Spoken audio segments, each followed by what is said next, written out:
હાલો, જય શ્રી કૃષ્ણ. મારા ચેનલમાં બધાનું હાર્દિક સ્વાગત છે. આજે આપણે સમોસા, કચોરી, પકોડા બધું ભૂલી જશો. બટેટાવડા મિનિટોમાં બનતો આ નાસ્તો સવાર સાંજ બનાવી શકો છો.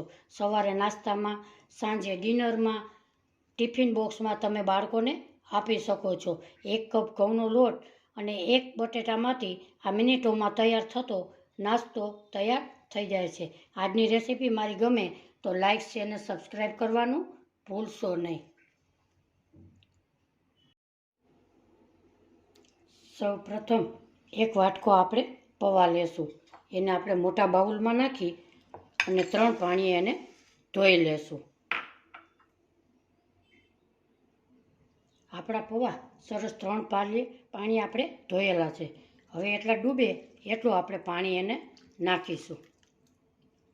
એને આપણે હવે સાઈડમાં રાખી દેશું.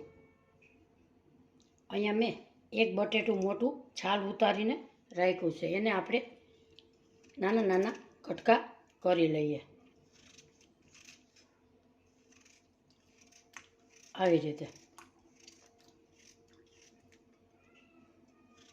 આ નાસ્તો ખાવામાં ખૂબ જ સરસ ટેસ્ટ લાગે છે. આવી રીતે આપણે કટકા કરી લઈએ.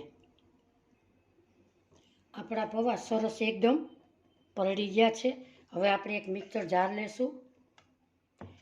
એમાં આપણે પાણી છે એ હોતા પૌવા અંદર ઉમેરી દેશું. એમાં આપણે બટેટા કટકા કર્યા છે એ પણ નાખી દેશું. હવે એને આપણે મિક્સર જારને પીસી લેશું.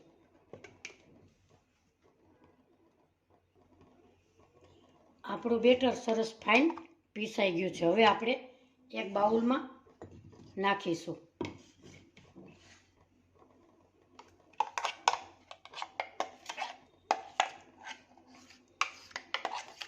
એક બાઉલમાં નાખ્યા પછી આપણે હવે મસાલા કરી લઈએ. સૌપ્રથમ આપણે આદુ પીસેલું છે એ નાખશું. લીલા મરચાં 2 એ ઉમેરીશું. ધાણા ઉમેરીશું. 1 ચમચી તલ નાખીશું. 1 ચમચી જીરું નાખીશું. 1 ચમચી વરિયાળી નાખીશું. આ બધાનો ટેસ્ટ ખૂબ જ સરસ આવે છે. તીખાની ભૂકી 1 ચમચી નાખીશું. મીઠા લીમડાના પાન નાખીશું. એને મેં અડધા કટકા કરીને ઉમેર્યા છે. થોડીક ધાણા ભાજી નાખીશું અને સ્વાદ પ્રમાણે મીઠું નાખીશું. એને આપણે બધાને મિક્સ કરી લઈશું.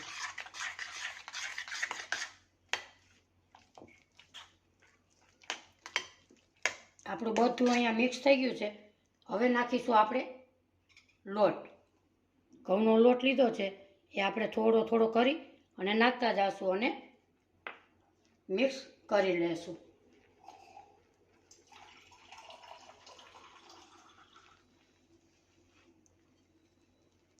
એમાં આપણે પાણીની જરૂર પડે એ પ્રમાણે થોડું પાણી ઉમેરતા જઈશું.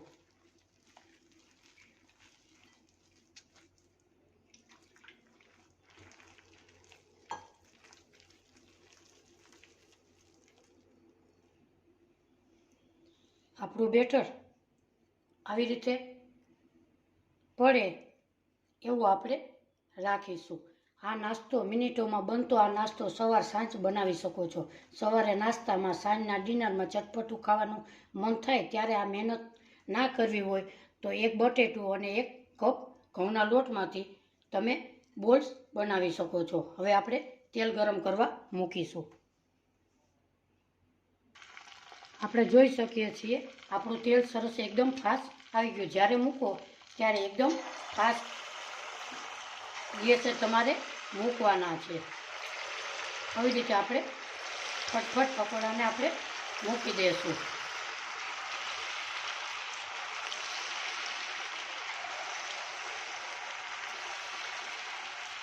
મુકાઈ જાય એટલે તમે ગેસની ફ્લેમ ધીમી કરી લેજો.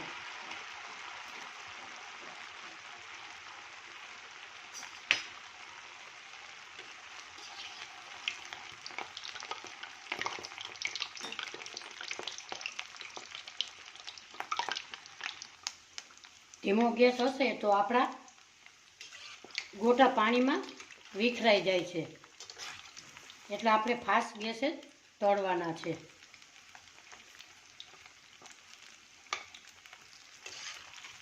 આ બોલ્સ તમે ચા કે ચટણી સાથે એન્જોય કરી શકો છો.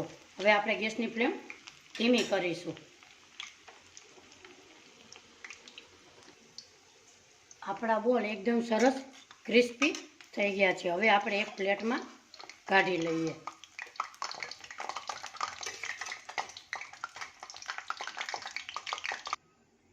હવે આપણે ફરીથી પાછા પાડી લઈએ. તમારે એવું લાગે કે પડતા નથી તો સહેજ હાથ ભીનો કરી અને પાડી શકો છો.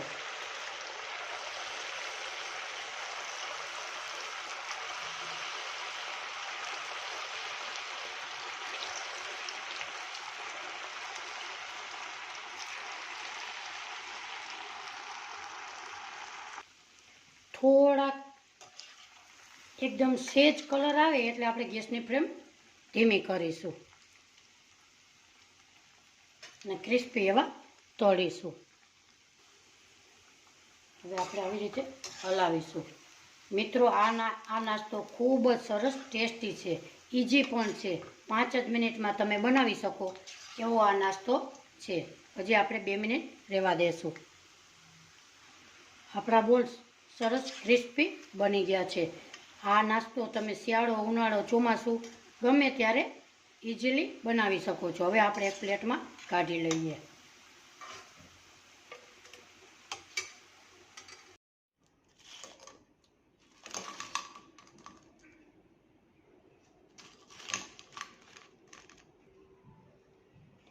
તમને આજનો મારો વિડીયો ગમ્યો હોય તો લાઇક અને સબસ્ક્રાઈબ જરૂરથી કરજો. હા, કોમેન્ટ બોક્સમાં જરૂરથી જણાવજો આજની મારી રેસીપી તમને કેવી લાગી. ફરી મળીશું એક નવી રેસીપી સાથે. ત્યાં સુધી બધાને મારા જય શ્રી કૃષ્ણ.